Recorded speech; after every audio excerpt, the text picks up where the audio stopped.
Eminent domain, electrical policy, and possibly having your farm taken away from you. That's what we're talking about in this episode of The Business of Agriculture. Hey, Damian Mason here with a question before we hop into this episode of The Business of Agriculture. If you farm for a living, you employ a lot of amazing technology, from your inputs that you put into the soil to the tractor that you sit in, your combine, the amazing data that it harvests. But has your soil analytics kept up technologically with everything else in your farming operation? I would venture to say that no, it is not. Sure, you check for your nitrogen, your phosphorus, your potassium, your micronutrients as well. But what about disease pressure? Do you know what diseases and what pests you're going to face next year? No, you don't. But you can now figure that out with Pattern Ag's predictive analytics. Think about it. They can tell you now with testing what the likelihood of facing nasty diseases, things like cyst nematode or sudden death syndrome, what the likelihood of you having this in your field. Then you know how to prepare, how to treat, and where to invest your money. It's using technology to make you bigger yields and therefore make you bigger money. Go to www.pattern.ag to learn more. They are pioneering the way in predictive agronomy.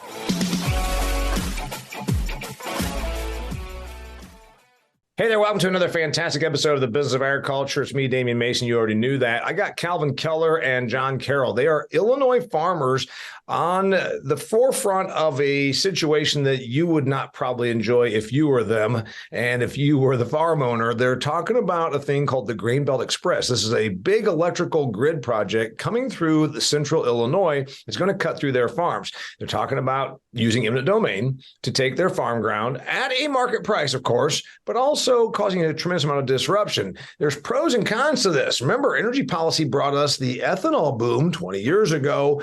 But what are the cons? Obviously, they're going to get into that. We're also going to talk about the opposition that these guys have led to this and even the legality of such things. As we're talking about things like carbon pipelines, we're talking about electrical grids, we're talking about an electrification push through the whole Inflation Creation Act that's supposed to have green policy attached to it. This is going to become a bigger thing for you and I and those of us that work in agriculture. All right, Calvin, you and I have known each other since you were a kid. My buddy called me up and said, you should get Calvin on and talk about this thing that's going on. I said, what's this thing that's going on? He says, they're going to cut across, I think it's 11 counties in Illinois. It's an electrical project. It's actually not from the current electrical utility. So it's kind of an investment project spurred on by this whole Inflation Reduction Act, which has such green policy tied to it. So tell us what's going on. By the way, both Illinois farmers, I should point out.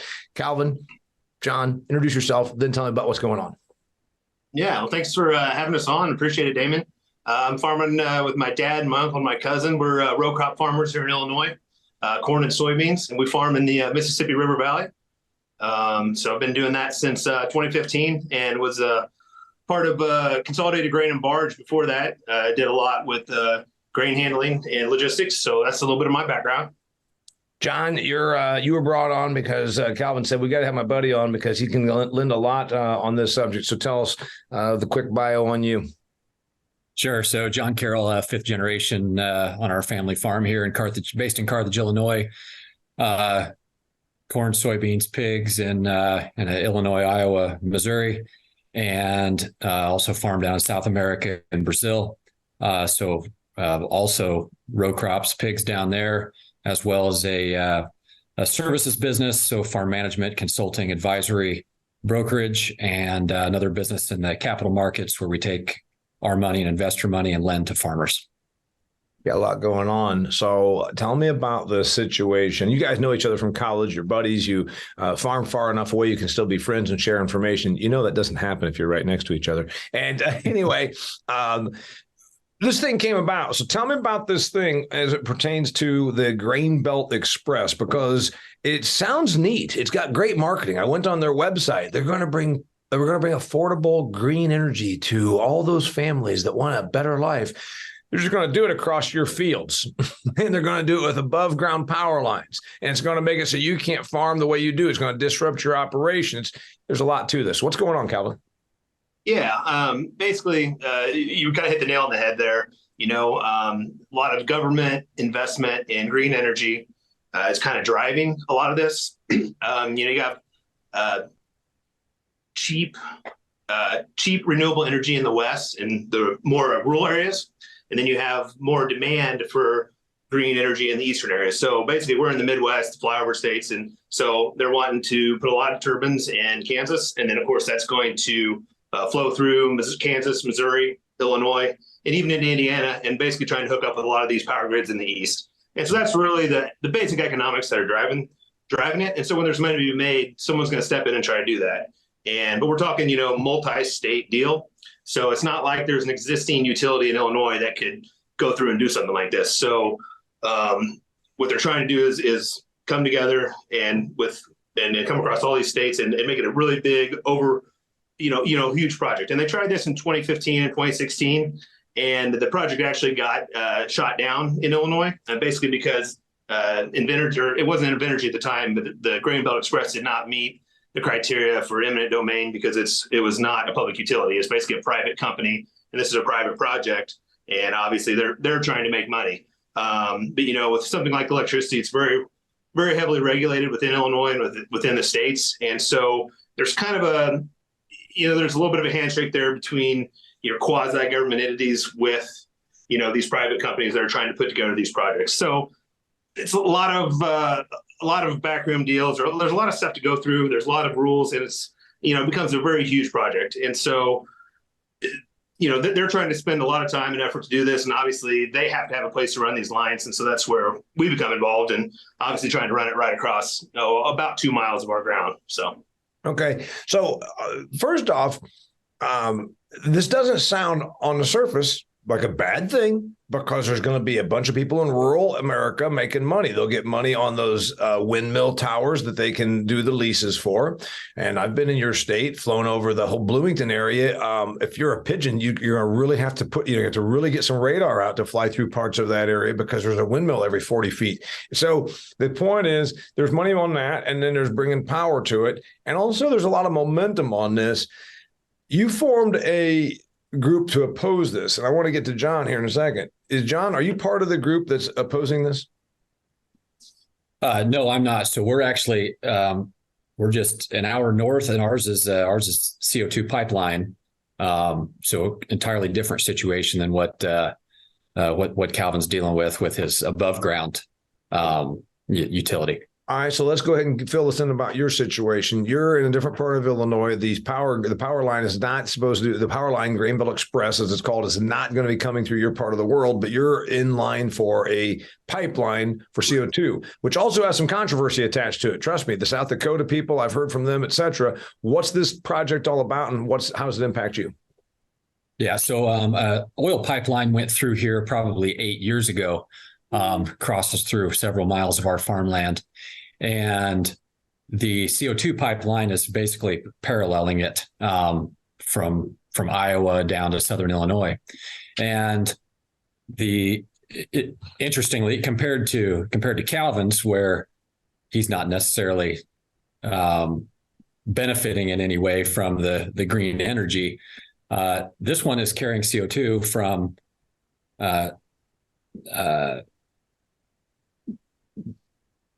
ethanol facilities, and to try to make them less carbon intensive, make them eligible to continue to produce renewable fuels. And so as a corn farmer, there's certainly some potential benefit there. And they're going to be paralleling the same lines that went through just a few feet away from each other. But really a lot of opposition to it. I myself am have not been opposed to it, and I'm really concerned about the future of renewable fuels from using corn if the project doesn't get done. Okay, so we obviously juxtaposition here. We got a guy that's going to have farm ground taken from. There's going to be overhead power lines put in, and the argument, of course, that somebody that's in Champaign or certainly Springfield is going to make is, we gave that farmer money for that land. So what's he griping about? And he can still farm underneath those power lines. Well, kind of, sort of. You can't farm underneath them. And then there's the issue of you can't do aerial application. There's the disruption, and there's inconvenience, efficiencies, et cetera.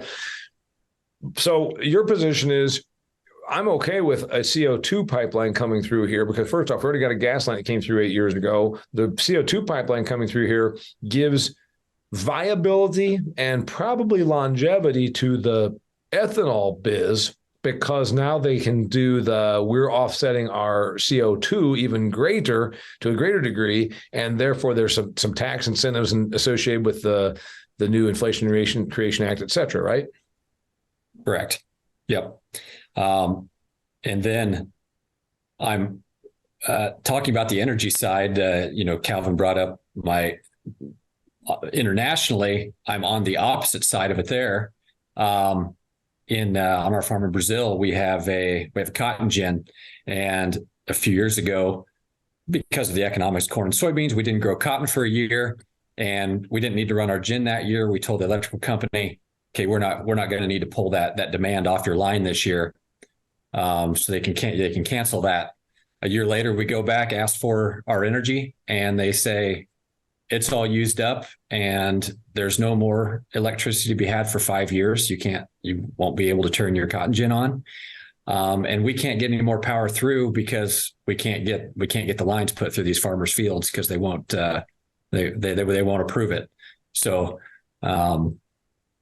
just interesting being on the other side of it in a different geography. All right. So you've got a situation where you have huge investment of infrastructure on your facility in Brazil. You've got a cotton gin only makes you money if it's ginning cotton. And it can't gin cotton if it don't got juice. You got no juice. Yep. Therefore, you've got your investment sitting idle. Yep, that's right. And it's you see it in the entire, it's an area that is all agricultural, but now turning industrial to process these agricultural goods, and the expansion is stopped because they can't get electricity. Because farmer opposition to bringing the infrastructure through, which the argument has always been the problem with Brazil, if there is one, agriculturally, they could likely outproduce the United States of America pretty handily. They lack the infrastructure, the interstate highway system, the grid, electrical system, and even canals and rivers, if you will, which they have one big one, of course. But then there's the even railroad, et cetera. And this points to that very thing. Yep, absolutely. Calvin, I think your buddy's kind of a turncoat. I mean, basically, he's saying, you know what? Screw Calvin. I want all these projects to go through. And you know what? It's not hurting me anyhow. In fact, it's helping me. What do you think about that? Yeah, well, I mean, it's definitely, like we said, pros and cons, and there's different viewpoints. One thing I mentioned to him, I said, well, how much are you getting paid per acre for your CO2 pipeline?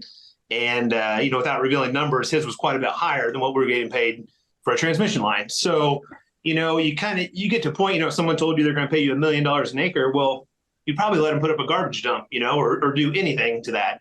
But there's always, eminent domain, the idea of market value, so they're buying our acreage as farmland, right? And it's they're estimating the value of that farmland based on farmland sales and the ability to get revenue from crops. But if that ground is also valuable as a transmission line, well, what is the true value of that land? So, there's a little bit within the eminent domain that there's some gray areas, what is the true value? And some of that stuff, kind of comes into play as well. We talked to Invenergy or the Grainbelt Express as well about burying the line instead of having it above ground. And that's basically a no-go for them because of the additional cost.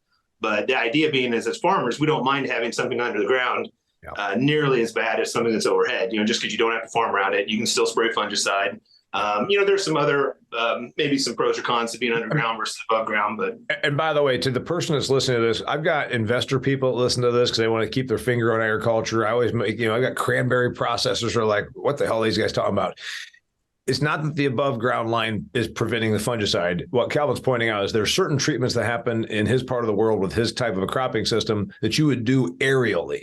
And that means like a July, August type of a late treatment. When your corn is 14 feet tall, you're going to go out there aerially, and you're much more handicapped to do that with an aerial application crop dusting system than, because power lines, obviously, that you can't have them. So, by the way, you point out something interesting, and this is real because it's business, but it's also human side of business. You said if someone gave you $1 million an acre, it changes the equation. You don't want to say we're all whores for a certain price, but the reality is everything does have an economic equation, right?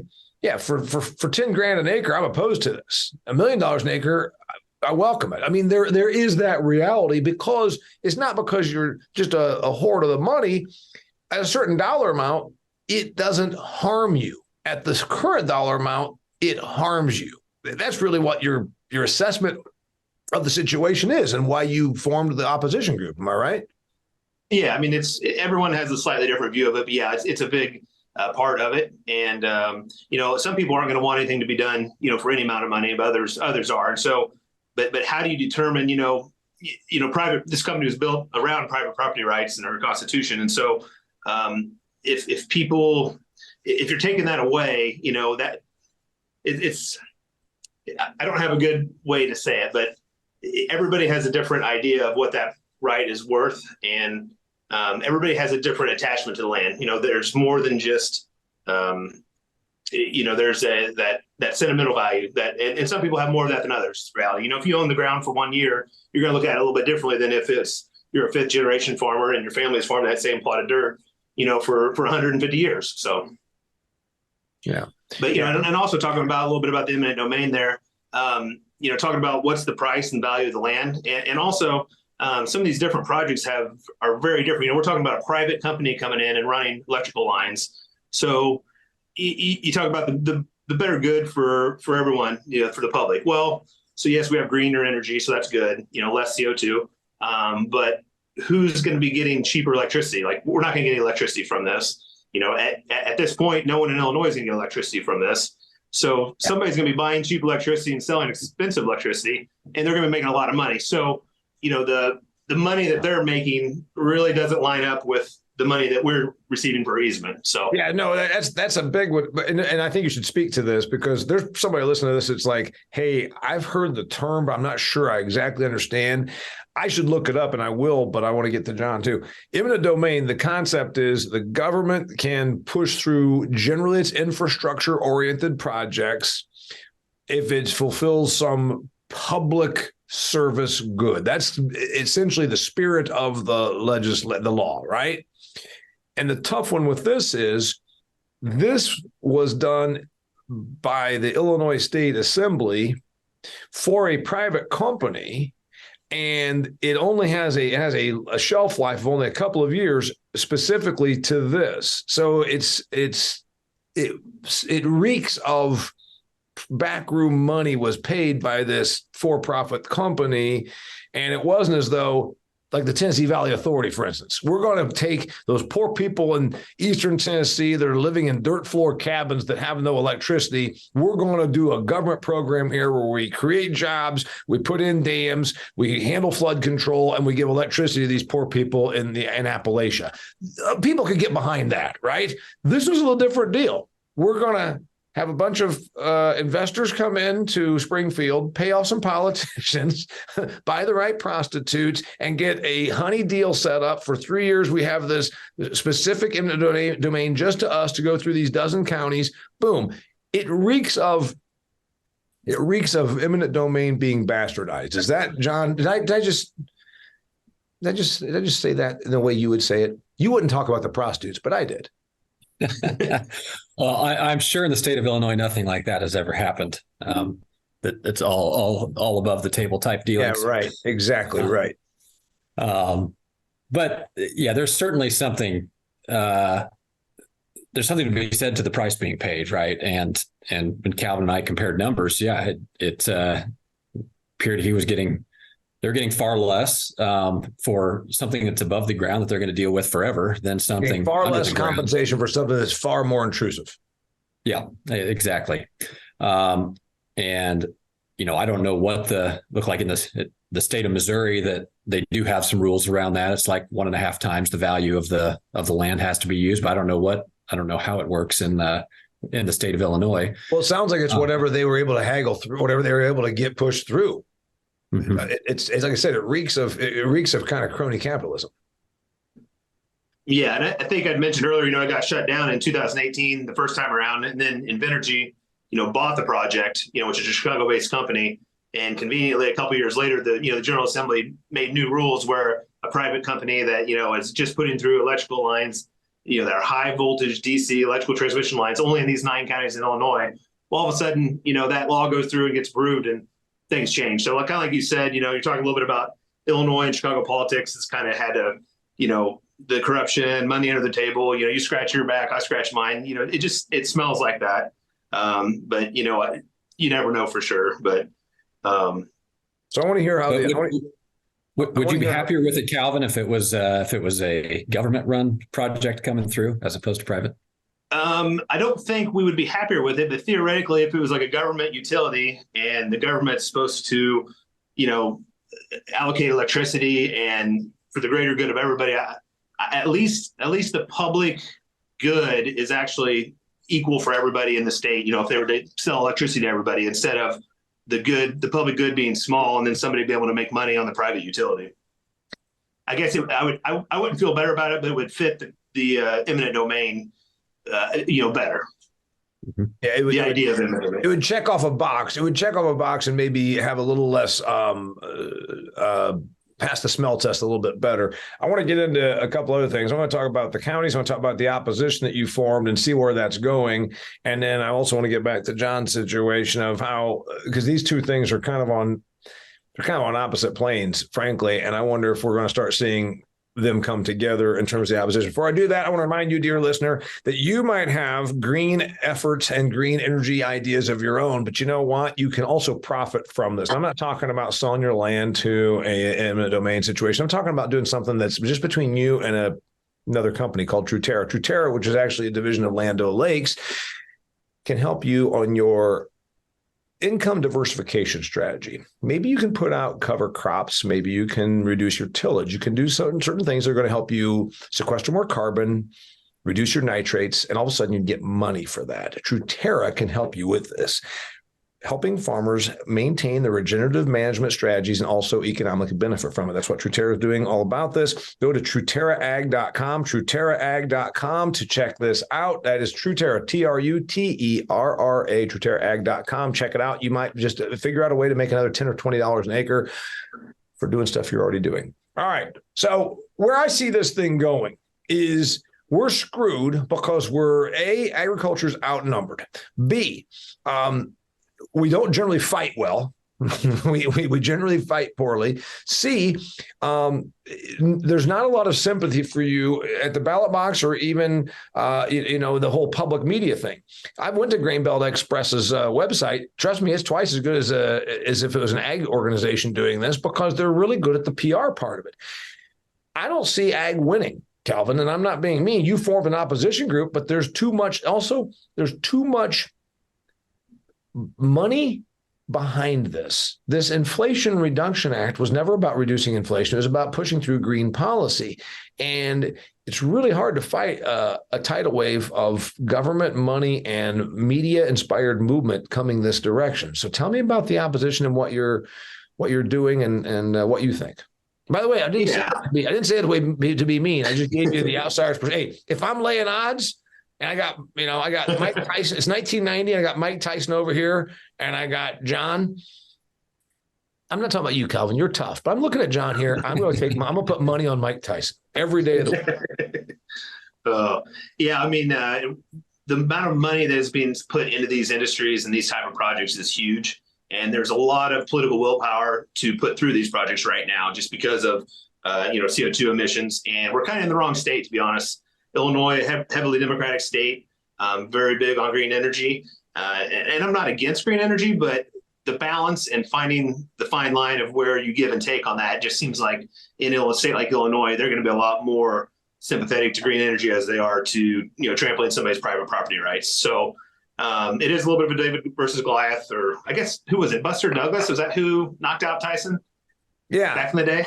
Yeah, so I guess maybe we're Buster Douglas. But yeah, we formed a group, the Concerned Persons Alliance, and there's about 4 or 5 other landowner groups, similar makeups, but slightly different geographies and slightly different takes on it, depending on what their farm is, where it is, and how long they've been there. So, but we're kind of all fighting this together.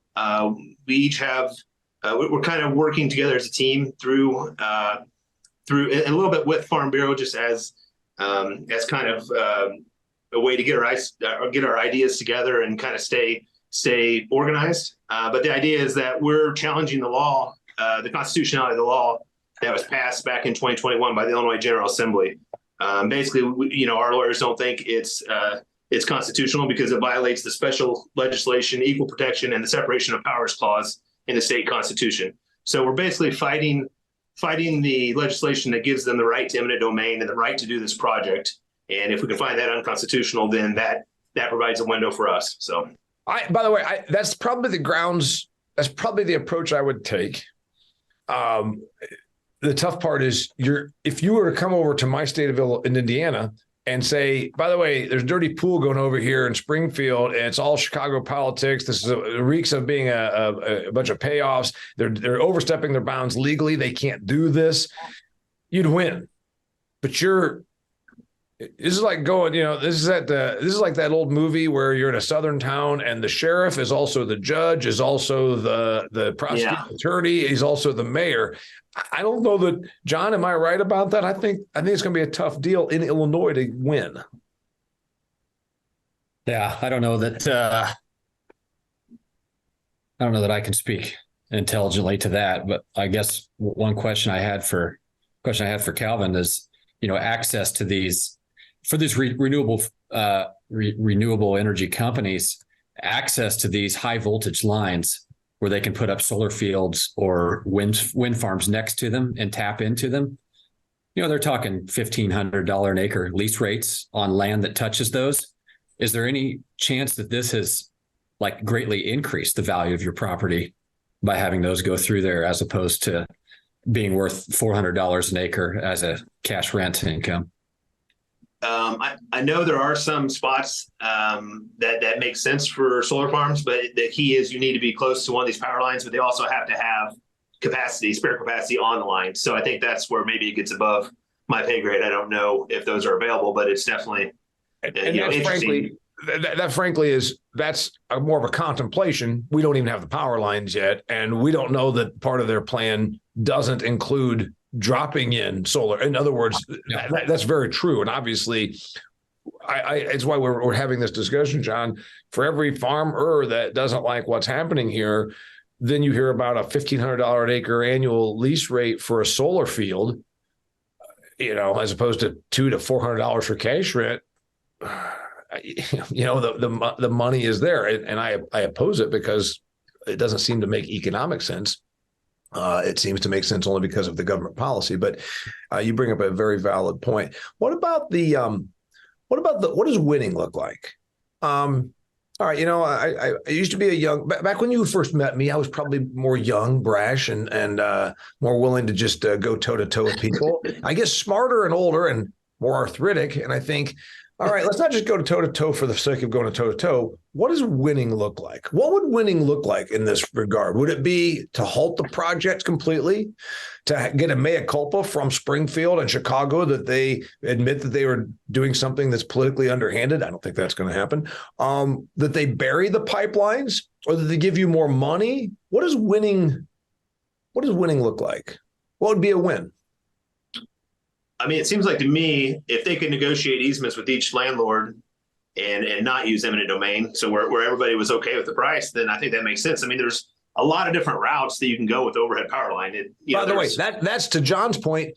At least the good news is, from windmills to solar so far, nobody held a gun to your head and said, we're coming through and we're going to give you X dollars.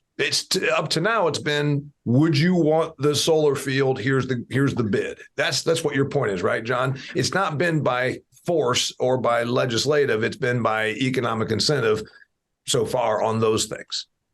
Right, exactly.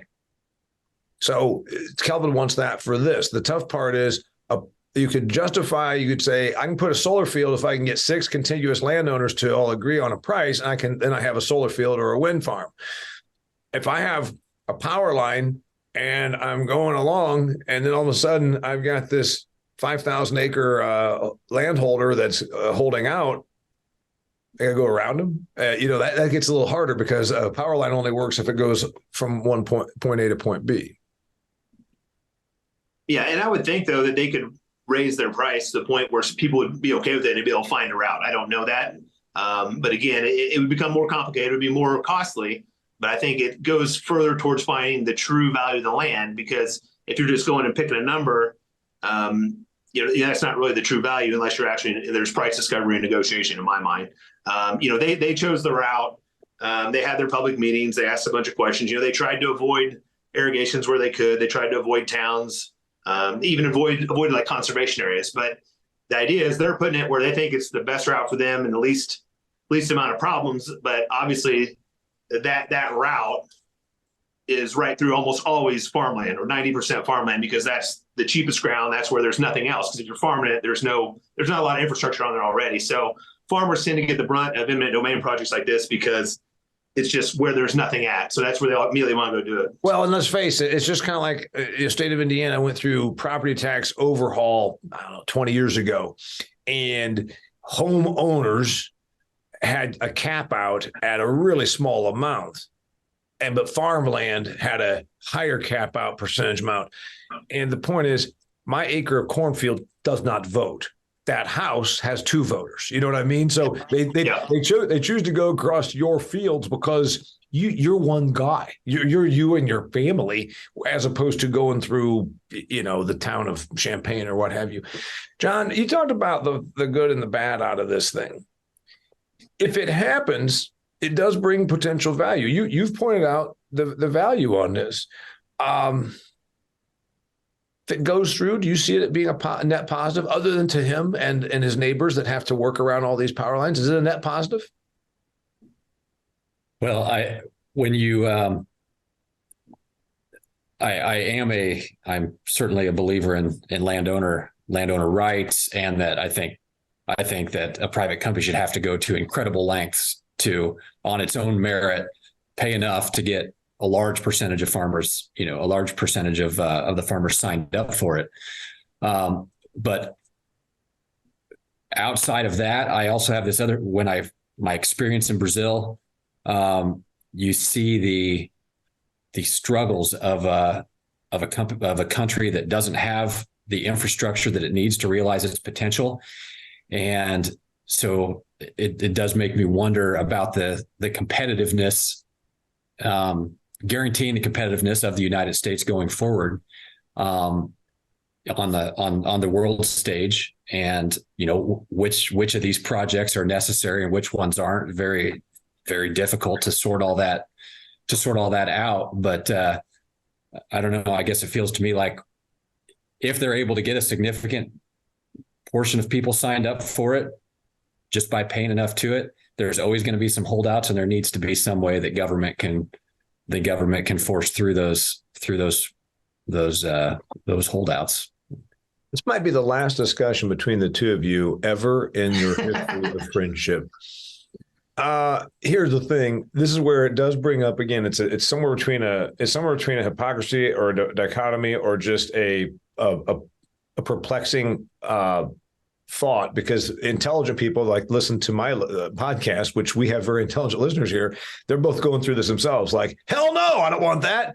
But wait a minute. We've been hearing forever, as I tell my audiences, Brazil's struggle on the agricultural front isn't that their lack of productive capacity. Their productive capacity is amazing. You know that, John.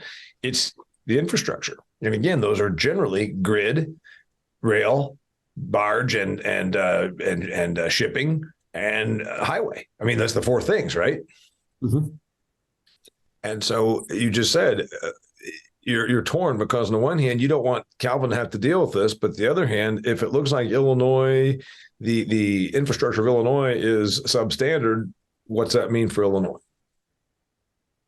It's got to be in all the infrastructure has to be in somebody's backyard, right? And we're hog producers, and we have hog barns that are in other people's backyards. They're in our own as well, but they're part of that infrastructure that creates cheap and safe food for the U.S. But yeah, they got to go. Those things have to go somewhere. And when you're a farmer with large land holdings, a lot of that stuff's going to has to end up on your property. All right. So Calvin, your buddy John just basically says, tough luck, buddy. You know what? You're getting this. And when I talk about decaying infrastructure in Illinois, we should always talk about Chicago. If you've never been there and you're listening to this, just go there. It's got pretty shitty infrastructure for the most part. Anyway, I would think that if you could get them to bury it, Is the answer just cost that because it seems to me when you bury something, ice doesn't bring down buried electric lines. There's no leak or contamination risk. There's no wind and tornadic risk. Yeah, there's upfront cost. Why is it in the year 2023 we're still running lines down the road across fields like we did 140 years ago at the advent of electricity? Yeah, I'd like to say first, it take a lot bigger argument than this to screw up our friendship. So you don't have to worry about that, John. But yeah, I mean, there's different ways to approach a lot of different problems. And I mean, with electricity, I think the idea is that when it's above ground, it's just so much cheaper than any other way. And I think that just drives the bus for installation, but then ongoing maintenance. They got to paint those power poles. They've got, I mean, there's a lot that the insulators, we just had a fire in California that they said was because insulators failed. And then the power line was arcing off of stuff. There's a lot more down the road cost to above ground power lines than maybe we're talking about. And yeah. I'm surprised that environmentally that hasn't been something that's gotten addressed. Yeah, and I'm not an expert in that area, so I can't really speak to that too much. But I do know there's a lot more nuance to coming up with easement widths and ideas, and there's a lot more give and take than what we've seen in our process. They'll tell you, oh, we're trying to avoid this, we're trying to do that, and they'll do a little bit of that. But the reality is when they come and do soil samples and soil engineering, and they look, and I mean, they're going to put the power lines where they want to put it if they have eminent domain is the reality. We're a little bit worried about it becoming a little bit of a corridor too. John mentioned they had an oil pipeline. They're putting a CO2 pipeline next to it. Yeah. So we're a little worried, do they come in with another power line 5 years from now, because it's similar economics are going to be driving another project, I'm afraid.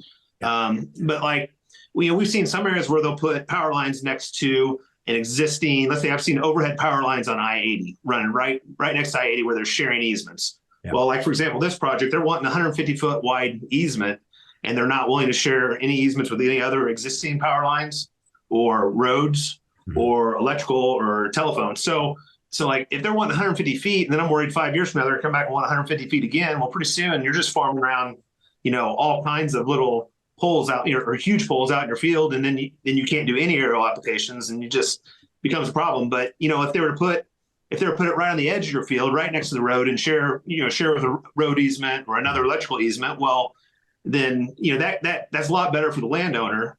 I'm sure it increases their liability and their risk and their costs. But again, they don't care about it. They just want to do it as cheaply as possible. And there really hasn't been much negotiation on those type of things. And you mentioned burying underground, like we would much rather have something underground than above ground. And if they, and like John, you said, how close were they wanting to go with your pipeline, John? How close from one pipeline to the other, you mean? Yeah. Oh, I mean, they're within 10 or 20 feet of each other, I think. Yeah. So, I mean, if you can imagine two pipelines running 20 feet and it's buried underground compared to, let's say, two electrical lines that both want 150 wide easements, all of a sudden you're 300 feet wide on the easement. So that's a football field. And you've got, all these electrical lines that you're going to have to farm around. It's just not the same. It's not the same issue, So it kind of points that even though eminent domain is this big overreaching, this big thing, each situation is different based on the project and the landscape and the geography. So this one's impacting 9 counties. Essentially, if you go from right about, I'm thinking just north of St. Louis on the east side of the river, of course, and then go across until you hit the Indiana border. That's what we're talking about, isn't it? Yeah, it crosses the Mississippi River south of Hannibal and north of Louisiana, Missouri. So. And then what happens when it gets to Indiana? I'm not hearing about this in my home state. Is it going to join up with some existing grid through there? I don't know the exact, but I think they have a converter or an inverter station where they change it from DC back to AC and then plug into an existing grid at that point. But I don't know the specifics of that just because it's on the other side, and I haven't really paid very close attention. So, got it. But when it first came through, the idea was that's where the electricity is going. It's not going to Illinois.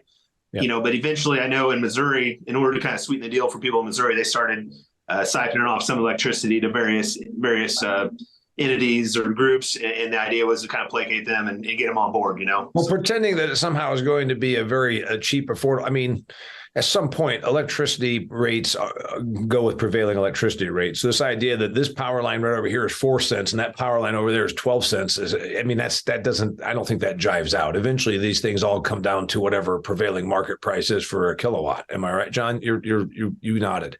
I think you nodded. you sighed. Yeah, Gave me some indication you were listening to what I was saying.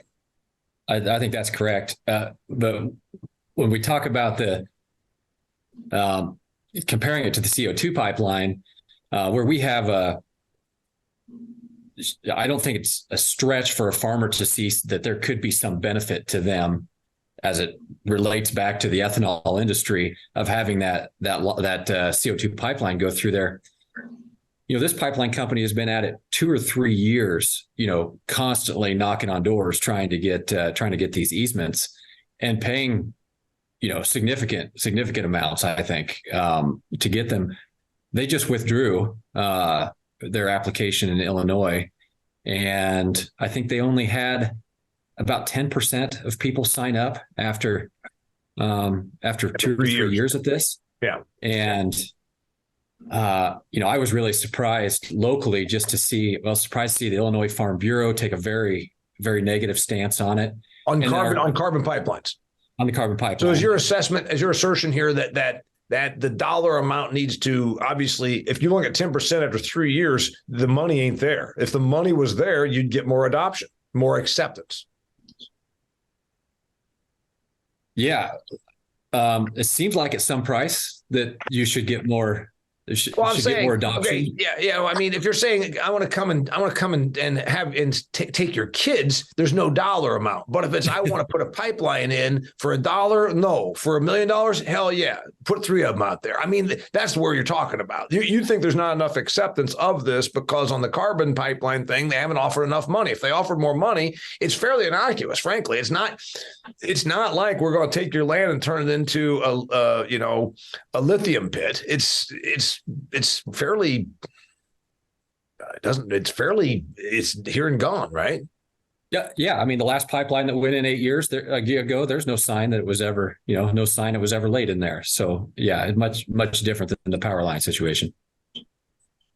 All right, where we gotta go? Get me out of here, Calvin. I told you had to come on here and talk about this thing, and I just asked you what winning looks like. I asked you a bunch of different questions right there. If somebody wants to keep up with your side of it, first off, you can see the opposing side. Grainbelt Express is the name of it. Kind of gave it a Disney name, didn't they? Like, hey, kids, we're all going to get electricity. We're going to get free, cheap, green electricity. Green, it's green. Grainbelt Express. What's your opposition called? The Concerned Persons Alliance, and there's about 4 or 5 groups though that are kind of working together, and it's basically made up of local farmers, landowners, and we're just kind of people with the same idea and the same opposition, for the same reasons, and so that's why we're fighting it. And we think we have a lot of merit in our argument, in that the Illinois legislature passed this, 2 years after a Chicago company bought it out, and only for these 9 counties. So I mean, imagine if they'd have made it for the whole state of Illinois. Well, all of a sudden there might be these power lines might be getting proposed like right through other legislators' backyards or through Chicago area or through so you can imagine that like it just stinks and smells that they're just they basically carved out this special piece of legislation basically just for this project, and it just seems like you're the David versus Goliath, and it's just it's frustrating to have to fight. Your business is hard enough as it is, and you're having to fight all these other things on the periphery. It's frustrating for sure. So yeah, well, like you said, and they went to an area that's generally low populace. So your ability to fight back, it's kind of like picking on the place that's got less ability to do so, less wherewithal in that regard. All right. So his name's Calvin Koeller, joined by former friend of his from college, John Carroll. Clearly, John Carroll's build. He's a drill. He's all that. Anyway, thanks for being on here, John Carroll. You got any closing remarks for me? I want to have you back on and talk about farming in 2 countries. Would you come back and do that for me? Yeah, I'd be happy to. How do you manage a farm in 2 countries? Because a lot of people struggle with farming in 2 counties. I want to hear what it's like, 2 hemispheres, for crying out loud. So I want you to come on and do that. His name is John Carroll, Carroll Family Farms, Carthage, Illinois. Calvin Koeller. I don't know, which town do you claim nowadays? Somewhere over there in Pike County, right? Yeah, hometown is New Canton, Illinois. So Look it up on a map, man. Calvin Koeller from New Canton, Illinois, along the Mississippi River. My name is Damian Mason. If you enjoyed this, please share it with somebody. We bring great topics, 320 plus episodes, been going for 7 years now, thanks to good listeners like you. And of course, my good sponsors like TrueTerra. If you want to make some green money off of your farm for doing stuff you're already doing, you should probably check out TrueTerraAg.com to see if you might be able to qualify for one of their programs to put a little extra dollars in your pocket. You know what? Diversification of revenue is one of the keys to successful business. Till next time, thanks for being here. I'm Damian Mason, and this is the Business of Agriculture.